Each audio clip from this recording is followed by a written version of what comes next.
தொடர்வது விரிவான செய்திகள். தமிழின படுகொலையை சித்தரிக்கும் விதமாக தமிழ் தேசிய மக்கள் முன்னணியின் ஏற்பாட்டில் யாழ்ப்பாணம் நல்லூர் தியாக தீபம் கிளிவனின் நினைவிடத்தில் இன்று ஊதிப்பவனி ஆரம்பமானது.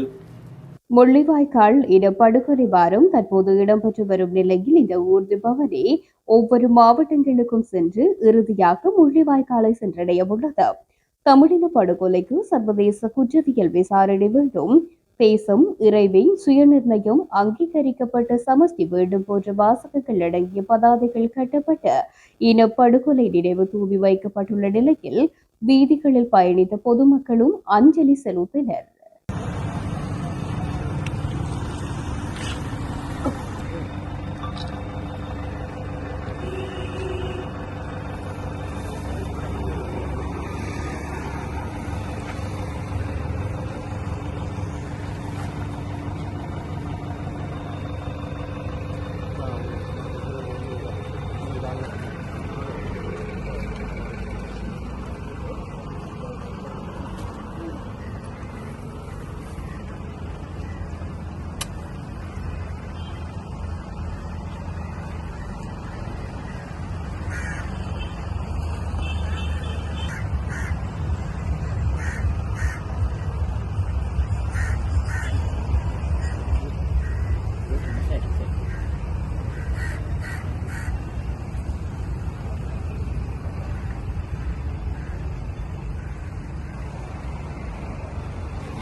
பாராளுமன்ற உறுப்பினர் ராமநாதன் அர்ச்சுனாவின் பதவியை ரத்து செய்ய உத்தரவிடக் கோரி தாக்கல் செய்யப்பட்ட மனுவை ஜூன் 26ஆம் தேதி விசாரணைக்கு எடுத்துக் கொள்ள மேன்முறையீட்டு நீதிமன்றம் உத்தரவு பிறப்பித்துள்ளது.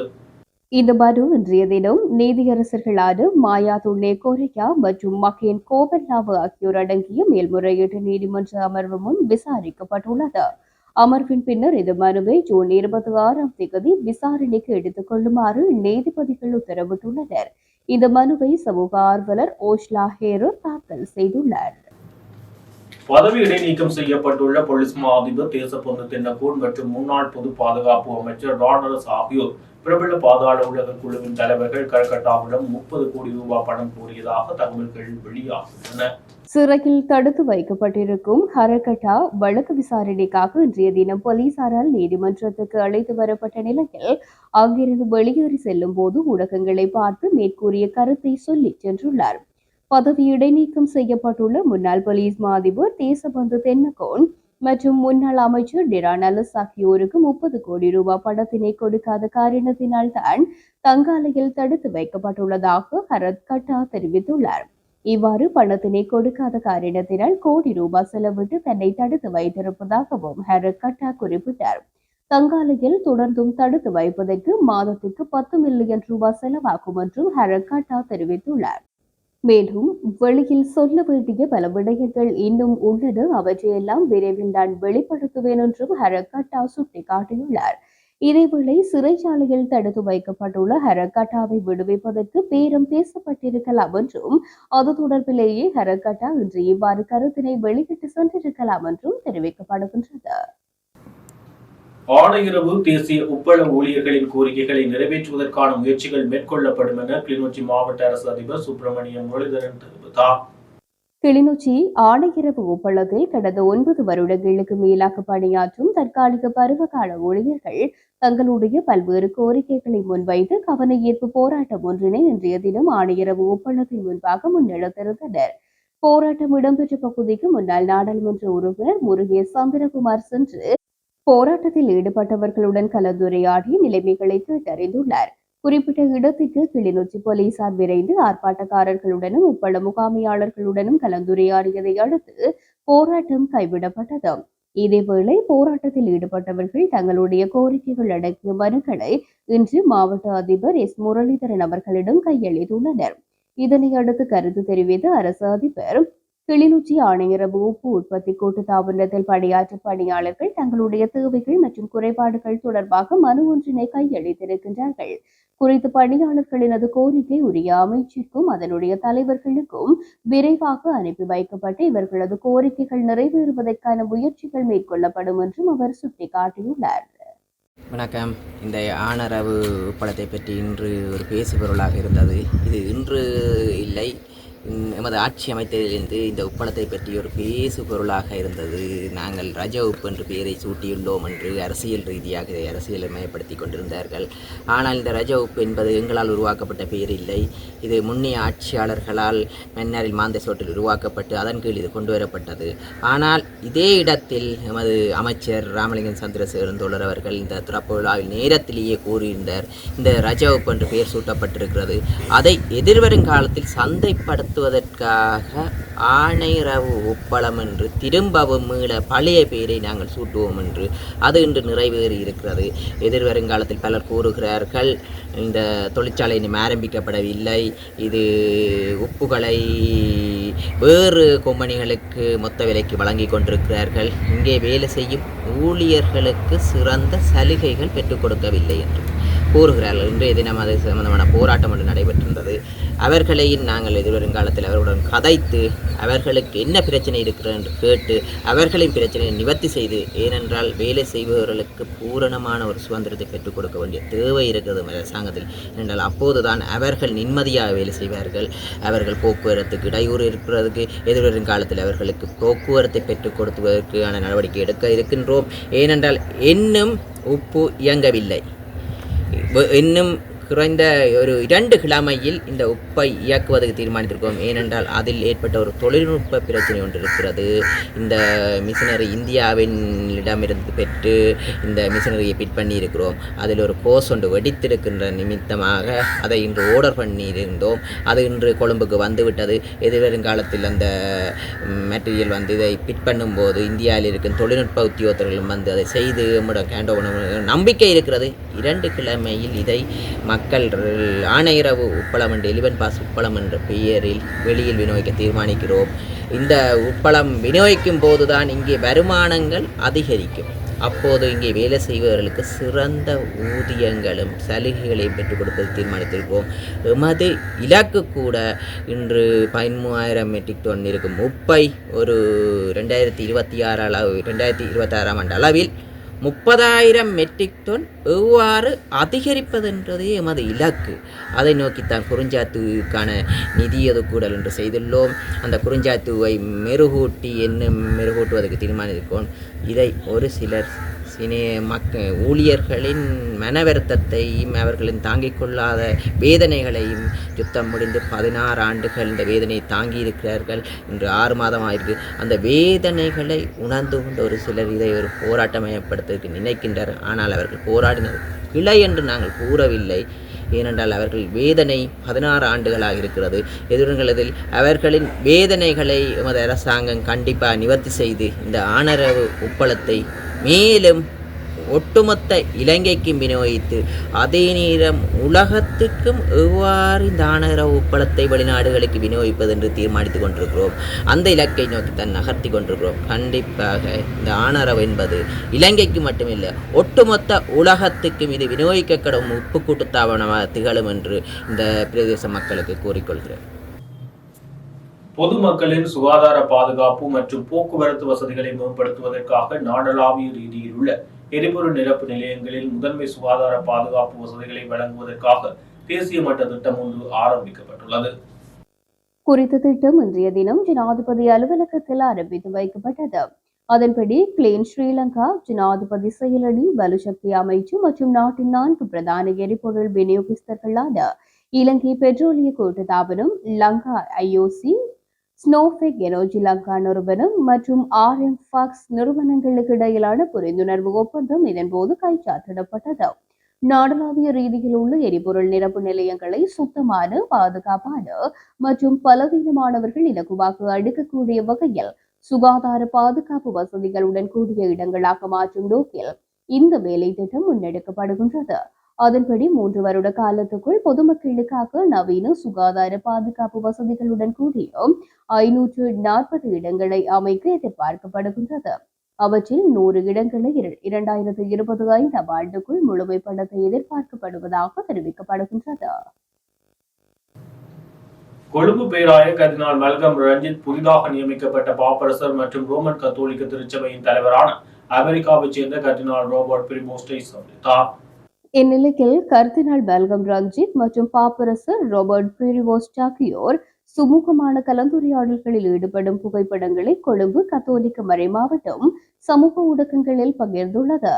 புதிய பாப்பரசரை தேர்ந்தெடுப்பதற்காக வத்திக்கான் நகரில் உள்ள வத்திக்கான் அரண்மனையில் நடந்திருக்கக்கூடிய கர்தினால்களின் கூட்டத்தில் மல்கம் ரஞ்சித் பங்கேற்றிருந்தார்.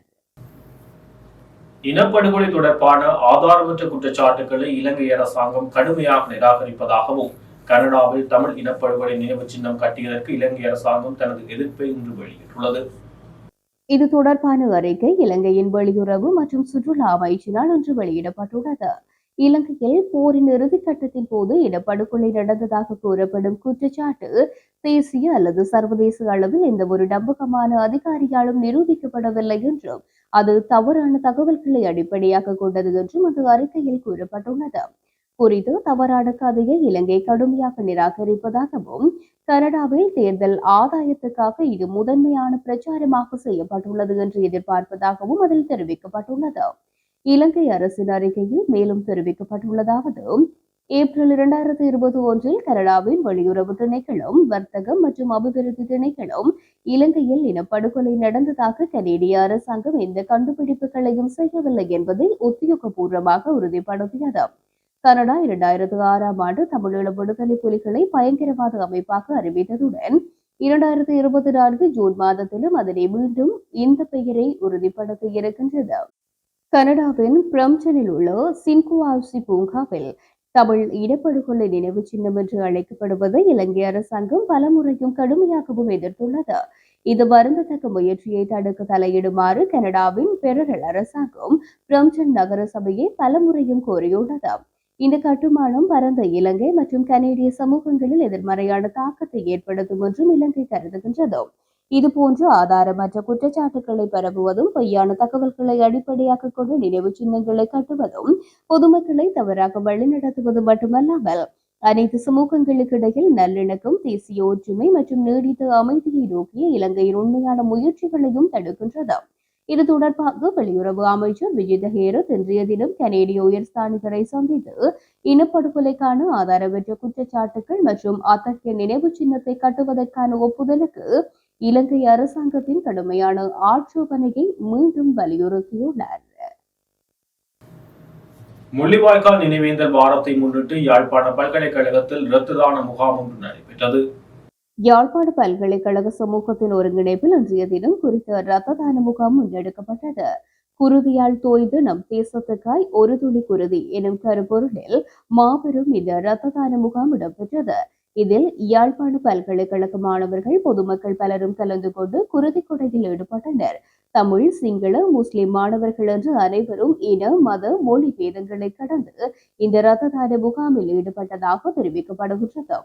இதேவேளை முள்ளிவாய்க்கால் இனப்படுகொலையை நினைவு கூறும் முகமாக வடக்கு கிழக்கின் பல பகுதிகளில் முள்ளிவாய்க்கால் கஞ்சி வழங்கும் நிகழ்வு முன்னெடுக்கப்படுகின்றமையும் குறிப்பிடத்தக்கது. முல்லைத்தீவில் முதியோர் கொடுப்பனவு பெற சென்ற முதியவர் ஒருவரை கொடுப்பனவு தர முடியாது என துரத்திவிட்ட சம்பவம் ஒன்று பதிவாகி பரபரப்பை ஏற்படுத்தியுள்ளது. இந்த சம்பவம் இன்றைய தினம் முல்லைத்தீவு புதுக்குடியிருப்பு பகுதியில் இடம்பெற்றுள்ளது. சம்பவம் தொடர்பில் மேலும் தெரிய வருகையில், முல்லைத்தீவு புதுக்குடியிருப்பு பகுதியில் உள்ள அஞ்சல் அலுவலகத்துக்கு இன்றைய தினம் காலை முதியோர் கொடுப்பனவு பெற சென்ற முதியவர் கொடுப்பனவுக்காக 2 மணி நேரத்துக்கு மேலாக காத்திருந்துள்ளார். இதனை அடுத்து அவர் அலுவலக உத்தியோகத்தரிடம் சென்று நேரம் செல்கின்றது, என்னை மிக விரைவாக அனுப்பும்படி கோரியுள்ளார். இதன்போது அங்கு நின்று முன்னாள் அஞ்சல் அலுவலக உத்தியோகத்தரும் மற்றும் நடைபெற்று முடிந்த உள்ளூராட்சி சபை தேர்தல் வேட்பாளருமான நபர் ஒருவர் முதியோரை தமக்கு வாக்கு போடவில்லை என கடிந்துள்ளார். இதனையடுத்து குறித்த நபர் தற்போது அஞ்சல் அலுவலக உத்தியோகத்தராக இருக்கும் நபரிடம் சென்று முதியவருக்கு கொடுப்பனவு கொடுக்க வேண்டாம் என்று கூறியுள்ளார். இதன்பின் தற்போது உத்தியோகத்தராக இருக்கும் அஞ்சல் அலுவலக உத்தியோகத்தரிடம் சென்று முதியவர் தனது கொடுப்பனவை கோரியிருக்கின்றார். இதன்போது குறித்த அஞ்சல் உத்தியோகத்தர் பல கீழ்த்தரமான வார்த்தைகளை பயன்படுத்தி பேசி முதியோர் கொடுப்பனவு அட்டையினையும் தூக்கி எறிந்து தனது சுயநல கோபத்தினை வெளிப்படுத்தியுள்ளார். கொடுப்பனவுக்காக 2 கிலோமீட்டர் பயணம் செய்து வந்த முதியவர் தனது வாக்கினை குறித்த முன்னாள் அஞ்சல் அலுவலக உத்தியோகத்தருக்கு போடவில்லை என அவமானப்படுத்தி அனுப்பி சென்ற சம்பவம் தொடர்பாக இந்த அரசாங்கம் என்ன நடவடிக்கை எடுக்கப் போகின்றது, இவ்வாறே தொடர்ந்து நடைபெறப் போகின்றதா என்றும் மக்கள் விசனம் தெரிவித்திருக்கின்றார்கள்.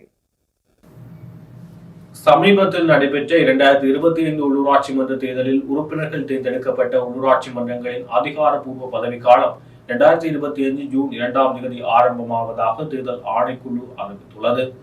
அதன்படி உள்ளூராட்சி மன்றங்களில் பெரும்பான்மையை பெற்ற அரசியல் கட்சிகள் மற்றும் சுயேட்சை குழுக்கள் அந்த சபைகளின் முதல்வர், துணை முதல்வர், தவிசாளர் மற்றும் துணை தவிசாளர் பதவிகளுக்கு பரிந்துரைக்கப்பட்ட நபர்களின் பெயர்களை சமர்ப்பிக்குமாறு கேட்டுக் கொள்ளப்பட்டுள்ளன. உள்ளூராட்சி மன்றங்களின் முக்கிய பதவிகளுக்கு பரிந்துரைக்கப்பட்டவர்களின் பெயர்களை ஒரு வாரத்துக்குள் சமர்ப்பிக்க வேண்டும் என்று தேர்தல் ஆணைக்குழுவின் தவிசாளர் RMAL ரத்நாயக்க அறிவித்துள்ளார். அத்துடன் உள்ளூராட்சி மன்றங்களின் தொடக்க கூட்டங்களை கூட்டுவதற்கு முன்பு தேர்ந்தெடுக்கப்பட்ட உறுப்பினர்களின் பெயர்கள் கோட்ட மட்டத்தில் வர்த்தமானியில் வெளியிடப்பட வேண்டும் என்றும் ரத்நாயக்கு மேலும் கூறியுள்ளார். இதேவேளை உள்ளூராட்சி மன்றத்தில் பெரும்பான்மை இல்லாத பகுதிகளுக்கு ஜூன் 2ஆம் தேதி முதல் முறையாக சபை கூடும் போது வாக்கெடுப்பு நடைபெறும் என்றும் தெரிவிக்கப்படுகின்றது. நாடளாவிய ரீதியில் நேற்று செவ்வாய்க்கிழமை போலீசாரால் மேற்கொள்ளப்பட்ட விசேட சுற்றிவளைப்பு நடவடிக்கையின் போது போதைப் பொருட்களுடன் 294 பேர் கைது செய்யப்பட்டுள்ளதாக போலீஸ் ஊடக பிரிவு தெரிவித்துள்ளது. அதன்படி ஹெரோயின் போதைப் பொருளுடன் 105 பேரும், ஐஸ் போதைப் பொருளுடன் 97 பேரும், கஞ்சா போதைப் பொருளுடன் 84 பேரும், கஞ்சா செடிகளுடன் 5 பேரும், மதன மோதக போதைப் பொருளுடன் 3 பேரும் போலீசாரினால் கைது செய்யப்பட்டுள்ளனர்.